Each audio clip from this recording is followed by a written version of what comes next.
சூரியனுக்கு கேந்திரத்துல நல்லா புரிஞ்சுக்கோங்க, கேந்திரத்துல சந்திரன் இருப்பாரு. சரிங்களா? கேந்திரம்ன்றது 4, 7, 10 இருக்கிறது.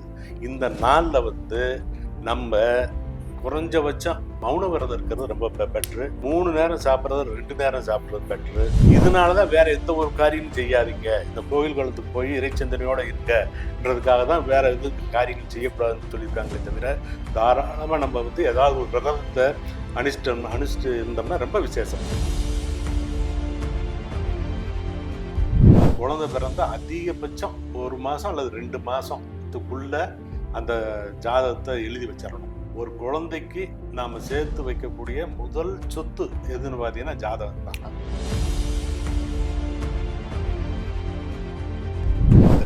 சாஃப்ட்வேர் இல்லாத பட்சத்துல ஜோதிடம் மிகப்பெரிய கஷ்டமான ஒரு வேலை. அதனால உண்மையிலே நம்ம பாராட்ட வேண்டியது அந்த மென்பொருளையும் கம்ப்யூட்டர். திரிஸ்தலம் வாராகி கஷேத்திரம் மகா கும்பாபிஷேக பெருவிழா அழைப்புதல். தமிழ்நாடு வேலூர் மாவட்டம் பள்ளிகொண்டா டோல்கேட் அருகில் ஸ்ரீ ராமாபுரம் சாலை துர்வாசிரமம் வளாகத்தில் அமைந்துள்ள 16 அடி ஸ்ரீ ஆதி வாராகிக்கு 6/7/2025 ஞாயிற்றுக்கிழமை காலை 9:30 மணிக்கு மேல் கும்பாபிஷேகம் நடைபெற உள்ளது. இப்பெருவிழாவில் தாங்களும் தங்களை இணைத்து அன்னையின் அருளால் பேரானந்தம் அடையுங்கள். கும்பாபிஷேக பெருவிழாவை முன்னிட்டு 1/7/2025 முதல் 8/7/2025 வரை தொடர் அன்னதான பிரசாத சேவை நடைபெறும். நமோ வாராகி.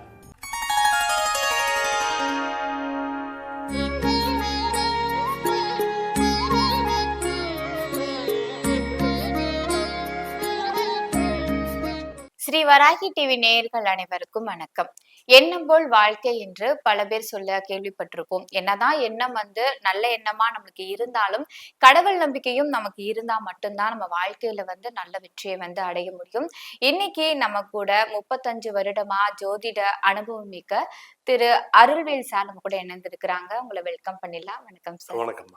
எப்படி சார் இருக்கீங்க? நல்லா இருக்கணுமா. இப்ப அஷ்டமி நவமி வரும்போது எந்த ஒரு நல்ல காரியமும் பண்ணக்கூடாதுன்னு சொல்றாங்க இல்லையா? அது எதனால சார்? அஷ்டமி நவமி வர்றப்ப நல்ல காரியம் செய்யக்கூடாது, நல்ல காரியம் தான் செய்யணும். ஆனா நல்ல காரியம் எதுன்றத மக்களுக்கு தெரிய மாட்டேங்குது. சரிங்களா? இப்ப ஒவ்வொரு மாதமும் இப்ப அமாவாசை வரும், அடுத்து பௌர்ணமி வரும் இல்லையா? அதுல இருந்து அஷ்டமி அன்னைக்கு பாத்தீங்கன்னா அந்த சூரியனுக்கு 4வது ராசியில சந்திரன் இருப்பார். சரிங்களா? அதே மாதிரி 22 நாள் கழிச்சு பாத்தீங்கன்னா இந்த பக்கம் தேய்பிரையில இருப்பார். இது பாத்தீங்கன்னா என்ன பாத்தீங்கன்னா, அந்த சூரியனுக்கு 4வது வீட்டுல சூரியனும் அந்த சந்திரனும் சேர்ந்து இருக்கிறப்ப அமாவாசை, அதுக்கடுத்து சூரியன்ல இருந்து 4வது வீட்டுல இருக்கிறப்ப அஷ்டமின்னு இருக்கும். சரிங்களா? அதுக்கடுத்து சூரியனுக்கு நேரம் எதிர்த்தாப்படி இருக்கிறப்ப பௌர்ணமியா இருக்கும். அடுத்து அங்கிருந்து 10வது வீடு வர்றப்ப அஷ்டமியா இருக்கும். அப்ப இந்த சூரியனுக்கு கேந்திரத்துல நல்லா புரிஞ்சுக்குங்க, கேந்திரத்துல சந்திரன் இருப்பாரு. சரிங்களா? கேந்திரம்ன்றது 4, 7, 10 இருக்கிறது. இந்த நாள்ல நம்ம குறைஞ்சபட்சம் மௌன விரதம் இருக்கிறது ரொம்ப பெட்ரு. 3 நேரம் சாப்பிட்றது 2 நேரம் சாப்பிட்றது பெட்ரு.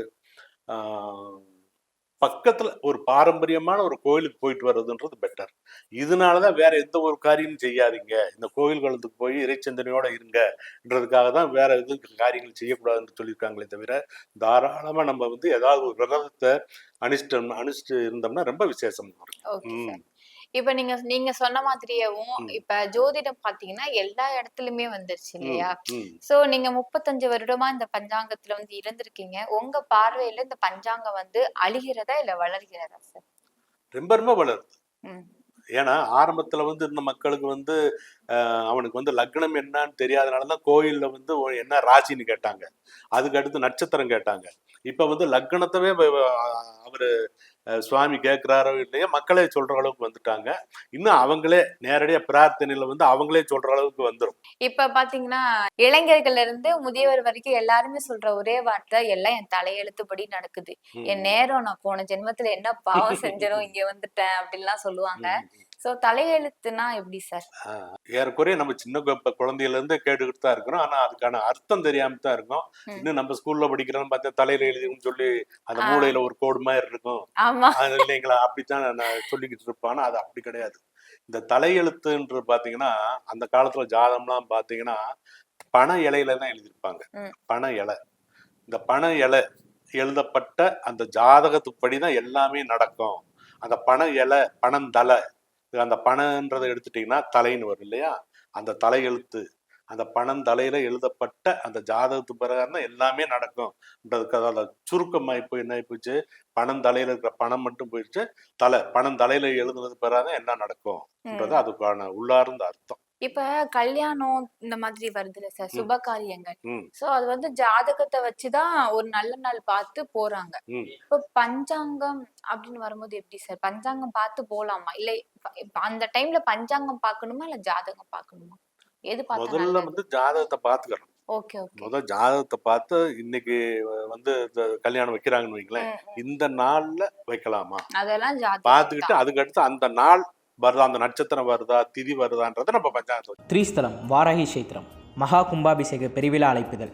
தமிழ்நாடு வேலூர் மாவட்டம் பள்ளிகொண்டா டோல்கேட் அருகில் ஸ்ரீ ராமாபுரம் சாலை துர்வாசிரமம் வளாகத்தில் அமைந்துள்ள 16 அடி ஸ்ரீ ஆதி வாராகிக்கு 6/7/2025 ஞாயிற்றுக்கிழமை காலை 9:30 மணிக்கு மேல் கும்பாபிஷேகம் நடைபெற உள்ளது. இப்பெருவிழாவில் தாங்களும் தங்களை இணைத்து அன்னையின் அருளால் பேரானந்தம் அடையுங்கள். கும்பாபிஷேக பெருவிழாவை முன்னிட்டு 1/7/2025 முதல் 8/7/2025 வரை தொடர் அன்னதான பிரசாத சேவை நடைபெறும். நமோ வாராகி. இந்த பனை ஓலையில நம்ம ஜாதகம் எழுதுறாங்கல்ல சார், அது எப்படி இப்ப இவங்களுக்கு இப்படிதான் இருக்கும் அப்படின்றது எழுதியிருப்பாங்களா?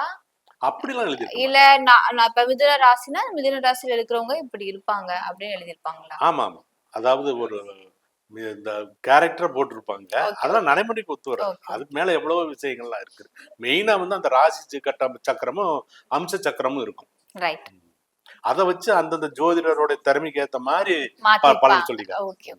சார், இந்த தாரா பலன்னா என்ன சார், அதை பத்தி உங்களுக்கு விளக்கமா? அதாவது தாரா பலன்னா, தாரானா நட்சத்திரம்னு அர்த்தம்.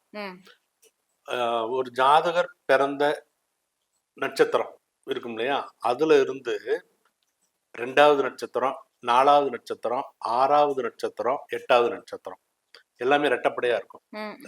இப்ப நான் வந்து கார்த்திகை நட்சத்திரத்துல பிறந்திருக்கேன்னு வச்சுங்களேன், கார்த்திகைனா அதுக்கடுத்து ரோஹிணி, மிருகசரிடம், திருவாதிரை, புனர்பூசம், பூசம், ஆயில்யம், ஒண்ணு விட்டு ஒன்னா எண்ணி நட்சத்திரத்தை எண்ணி பாத்தீங்கன்னா அந்த ரெட்டப்படையில வரக்கூடிய நட்சத்திரங்கள் பூராமே எனக்கு யோகத்தை தரும். ஒத்தப்படையில வர்றது பூராம சிரமத்தை தரும். இப்போ நாங்க என்னோட நட்சத்திரம் 1ன்னு வச்சுக்கோங்க, 1, 3, 5, 7, 9 இது பூரா சிரமத்தை தரும். 2, 4, 6, 8 இது பூரா நல்லதை செய்யும். இது பூரா எல்லா பஞ்சாங்கத்திலையும் போட்டிருக்கோம். சரிங்களா? ஏன்றதே அடுத்த கேள்வி. ஏன் வந்து இப்ப ஒத்தப்பட நம்பர் பூரா சிரமத்தை தரும், ரெட்டப்பட நம்பர்லாம் நல்லதை செய்யும்ன்றதுக்கு ஒரு அற்புதமான ஒரு விளக்கம்.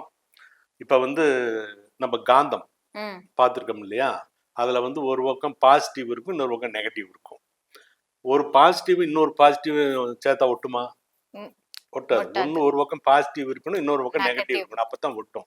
இப்ப அது மாதிரி இந்த நட்சத்திரங்கள் இருக்கு பாத்தீங்களா, 1, 2, 3, 4ன்னா இந்த 1 பூராமே பாசிட்டிவ்னு வச்சுக்கோங்க, 2 பூரா நெகட்டிவ்னு வச்சுக்கோங்க. அப்ப இந்த ஒரு பாசிட்டிவ் ஒரு நெகட்டிவ், 1 வந்து பாசிட்டிவ் 2 நெகட்டிவ்னா ஒட்டிக்கிறோம். சரிங்களா? 1 பாசிட்டிவ் 3ஆம் நம்பரும் பாசிட்டிவ்னா 1 விளக்கும் இல்லையா? அதனாலதான் உங்களுக்கு வந்து ஒரு நட்சத்திரத்துக்கு 2, 4, 6, 8 பூரா நல்லதை செய்யும் ஒரு கான்செப்ட் அந்த காலத்திலே சொல்லியிருக்கிறாங்க. திரிஸ்தலம் வாராகி கஷேத்திரம் மகா கும்பாபிஷேக பெருவிழா அழைப்புதல்.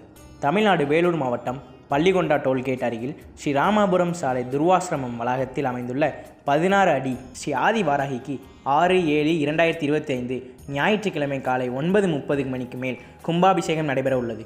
இப்பெருவிழாவில் தாங்களும் தங்களை இணைத்து அன்னையின் அருளால் பேரானந்தம் அடையுங்கள். கும்பாபிஷேக பெருவிழாவை முன்னிட்டு 1/7/2025 முதல் 8/7/2025 வரை தொடர் அன்னதான பிரசாத சேவை நடைபெறும். நமோ வாராகி. சரி, இப்ப நம்ம பிறக்கும் போதே ஒரு குழந்தைக்கு வந்து பெயர் வைக்கிறது எவ்வளவு முக்கியமோ, பிறந்த உடனே என்ன டைம், எந்த இடத்துல பிறந்திருக்காங்க அப்படி சொல்லி எடுத்த உடனே அவங்க வந்து ஜாதகத்தை வந்து எழுதியிருப்பாங்க. சோ அந்த பிறந்த நேரத்துல அவங்க எழுதுற அந்த ஜாதகம் வந்து வாழ்க்கை முழுவதும் அவங்களுக்கு என்ன ஒரு பலனை கொடுக்கும்.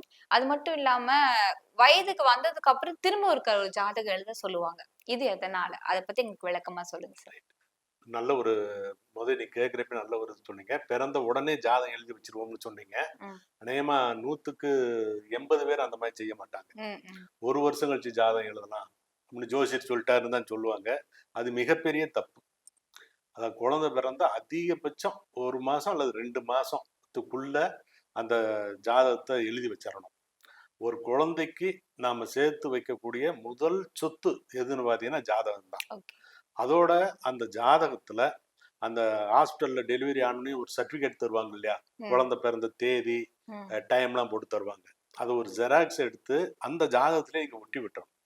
அப்பதான் நாளைக்கு அந்த பிறந்த நேரத்துல வந்து எந்த ஒரு சந்தேகமும் குழப்பமும் இல்லாம இருக்கும். சரிங்களா? ஒண்ணு. அதுக்கு அடுத்தபடியா பெண் குழந்தைகளுக்கு மட்டும் அவங்க வந்து பெரிய பிள்ளை ஆனதுக்கு பின்னாடி பூப்படைஞ்சது பின்னாடி அதுக்குன்னு ஒரு ஜாதகம் எழுதுவாங்க. அது வந்து இப்ப அதெல்லாம் இல்லை, ஏறக்குறைய அதெல்லாம் மாறிடுச்சு. ஆனா மூல நூல்கள்ல பாரம்பரியமான முறையை அந்த மாதிரி எழுதி வைக்கிறது தான் இருக்கு. இப்ப அதெல்லாம் தேவையில்லைன்ற மாதிரி ஆயிப்போச்சு. ஏன் தேவையில்லைன்னா, ஒரு பெண் ஜாதகத்துல எப்ப பருவமடைவாங்கன்றது அந்த ஜாதகத்திலே தெரியும். இந்த அமைப்புலதான் ஆவாங்க, அவங்களுடைய வாழ்க்கை இப்படித்தான் இருக்கும்ன்றது பிறப்பு ஜாதகத்திலே இருக்கும். அதனால இதுக்குன்னு தனியா எழுத வேண்டியது இல்லை.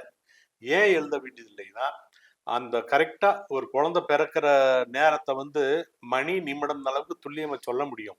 ஆனா பெரிய பிள்ளை ஆறுது மேஜர் ஆறுதுன்னு சொல்றோம் பாத்தீங்களா, பூப்படைகிறது, அந்த மாதிரி சொல்ல முடியாது. நல்ல ஒரு அனுபவமான ஒருத்தருக்கு கூட நான் கரெக்டா இத்தனை மணி இத்தனை நிமிஷத்துக்கு நான் வந்து வீட்டுக்கு விளக்கானேன்னு சொல்ல முடியாது. அதனால அதுக்கு அவ்வளவு முக்கியமெல்லாம் தர வேண்டியது இல்லை. நீங்க அப்படி சொல்லியிருந்தாலுமே சார், இப்பெல்லாம் பாத்தீங்கன்னா ஏதாவது ஒரு கைரேகை இந்த மாதிரி ஒருத்தவங்க பார்க்கும்போது என்னன்னு சொல்லுவாங்கன்னா, நீ வந்து வயதுக்கு வந்த நேரம் வந்து சரியில்லை அப்படின்பாங்க. நீங்க என்ன சொல்றீங்க, ஜாதகத்துல இருக்கும் இந்த இதுன்னு சொல்லிட்டு. ஆனா எதனால அப்படி சொல்றாங்க? நம்ம வந்து அதை ப்ரிடிக்ட் பண்ண முடியாத ஒரு இதுல தானே வரும் இல்லையா?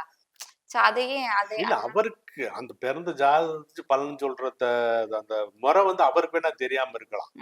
ஏன்னா பெண் குழந்தைகளுக்கு தான் நம்ம வந்து அந்த மாதிரி எழுதி வைக்கிறோமே தவிர, அவருக்கு வந்து அந்த டயத்தை அது தப்பு அந்த லாஜிக் தெரியாதனால அவர் அந்த மாதிரி சொல்றாரு, வேற ஒண்ணும் கிடையாது. Right sir. இப்பெல்லாம் பாத்தீங்கன்னா எங்க பார்த்தாலும் ஜோதிடர்கள் வந்துட்டாங்க.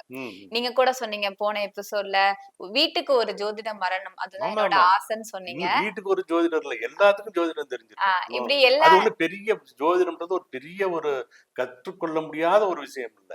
இப்ப நான் சொல்லித்தர முறையெல்லாம் பாத்தீங்கன்னா, ஒரு ரொம்ப ஆர்வம் இருக்கிறவரு அதிகபட்சம் 1 வாரம் இல்ல 10 நாள்ல கூட கத்துக்கிற முடியும். ஆனா டெய்லி ஒரு 1 மணி நேரம் ஒதுக்கணும். இப்ப ஜோதிடர்ன்றதுக்கான முக்கியமான விஷயம் என்னது, வருங்காலம் எனக்கு நல்லா இருக்குமா இல்ல சிரமத்தை தருமா, இதுதானே அவனோட 100% கேள்வியா இருக்குது. மற்ற அவன் செய்யற தொழிலை பத்தி அவனுக்கு தெரியும், அவன்கிட்ட இருக்கிற திறமையில அவனுக்கு தெரியும். வரப்போற எனக்கு 2 வருஷம் எனக்கு நல்லா இருக்குமா சிரமத்தை தருமா, இந்த ஒண்ணுதான் தெரியாம இருக்கும். நான் என்னோட முறையில அதை ஈஸியா கண்டுபிடிச்சுக்கலாம். அதனால ஜோதிடம் ஒரு பெரிய விஷயம்லாம் கிடையாது. அந்த அளவுக்கு இப்ப நம்மள்ட்ட வந்து இந்த கம்ப்யூட்டர் சாஃப்ட்வேர் எல்லாம் இருக்க போய் தான் சொல்றோம். இந்த சாஃப்ட்வேர் இல்லாத பட்சத்துல ஜோதிடம் மிகப்பெரிய கஷ்டமான ஒரு வேலை தான். அதனால உண்மையிலேயே நம்ம பாராட்ட வேண்டியது வந்து அந்த மென்பொருளையும் கம்ப்யூட்டரையும். திரிஸ்தலம் வாராகி கஷேத்திரம் மகா கும்பாபிஷேக பெருவிழா அழைப்புதல். தமிழ்நாடு வேலூர் மாவட்டம் பள்ளிகொண்டா டோல்கேட் அருகில் ஸ்ரீ ராமாபுரம் சாலை துர்வாசிரமம் வளாகத்தில் அமைந்துள்ள 16 அடி ஸ்ரீ ஆதி வாராகிக்கு 6/7/2025 ஞாயிற்றுக்கிழமை காலை 9:30 மணிக்கு மேல் கும்பாபிஷேகம் நடைபெற உள்ளது. இப்பெருவிழாவில் தாங்களும் தங்களை இணைத்து அன்னையின் அருளால் பேரானந்தம் அடையுங்கள். கும்பாபிஷேக பெருவிழாவை முன்னிட்டு 1/7/2025 முதல் 8/7/2025 வரை தொடர் அன்னதான பிரசாத சேவை நடைபெறும். நமோ வாராகி. இப்ப பாத்தீங்கன்னா ரொம்ப எளிதா வந்து ஜோதிடம் இருக்கு நீங்க சொல்றீங்க. சோ அதனால நிறைய ஜோதிடர்கள் வந்து ஒரு பக்கம் இருந்தாலும் ஜோதிட முறைகள் வந்து அதிகமாயிட்டே போகுது. இவங்களோட எண்ணிக்கை எவ்வளவு அதிகமா இருக்கோ அதே மாதிரி அவங்க இஷ்டத்துக்கு மாத்துறாங்களா இல்ல உண்மையிலேயே அந்த முறைகள் எல்லாம் இருக்குதா அப்படின்னு வந்து தெரியல. டிஎன்ஏ அஸ்ட்ராலஜர், நியூமராலஜி அஸ்ட்ராலஜர், கைரேகை அப்படி இப்படின்னு சொல்லிட்டு நிறைய கிளி ஜோசியம் அப்படி சொல்லிட்டு நிறைய இருக்கு. இதெல்லாம் ஆரம்ப காலத்துல ஒரு முறையில பண்ணாலும் இப்பவும் அதே முறையதான். ஆமா, இப்பவும் அதே முறையில வந்து கொண்டு வராங்களா இல்ல வந்து மாத்துறாங்களா அப்படிங்கறது தெரியாது. நீங்க கூட நான் ஒரு கேள்வி கேட்டப்ப சொன்னீங்க அவங்களுக்கு அந்த நேரத்தை வச்சு கணிக்கிறது அவங்களுக்கு தெரியாம இருந்திருக்கலாம் அப்படின்னு. அப்ப சில பேர் வந்து படிக்கிறாங்க, ஜோதிடர் அப்படின்னு தன்னை காமிச்சுக்கிறதுக்காக இந்த ஜோதிடங்கிற துறையை வந்து தேர்ந்தெடுக்கிறாங்க. இருக்கிறாங்க. நீங்க இப்ப சொன்ன மாதிரி தான் எல்லா மனிதர்களுமே வந்துட்டு நான் வந்து பணக்காரனா இருக்கணும், அப்படி இருக்கணும், இப்படி இருக்கணுங்கிறதுக்காக நம்ம ஜோதிடம் பார்க்க போறது கிடையாது. உண்மை உண்மை. என் வாழ்க்கை எப்படி இருக்க போகுது, ஃபியூச்சர் எப்படி இருக்க போகுது, எனக்கு வந்து நல்ல துணை அமைவாங்களா, நான் வந்து ரொம்ப கஷ்டப்பட்டுட்டே இருக்கேன், ஒரு நல்ல வீடு அமையுமா, நல்ல வேலை அமையுமா அப்படின்னு தான் நம்ம அதுக்காக தான் பார்க்க போறோம். சோ இப்படி எண்ணற்ற முறையில இத்தனை வகையான ஜோதிடர்கள் சுற்றி இருக்கும்போது எந்த ஜோதிடத்தை நம்ம பார்க்கிறது வந்து நம்மளுக்கு கரெக்டா இருக்கும் சார்? Right right right. இன்னைக்கு பார்த்தீங்கன்னா ஜோதிடத்தில் நீங்கள் சொன்ன மாதிரி பலர் அவங்களுக்கு பரிச்சயமான முறையில் பூரா பார்க்குறாங்க. அதுக்குன்னு ஒவ்வொரு பேர் வச்சுக்கிட்டு இருக்கிறாங்க. இந்த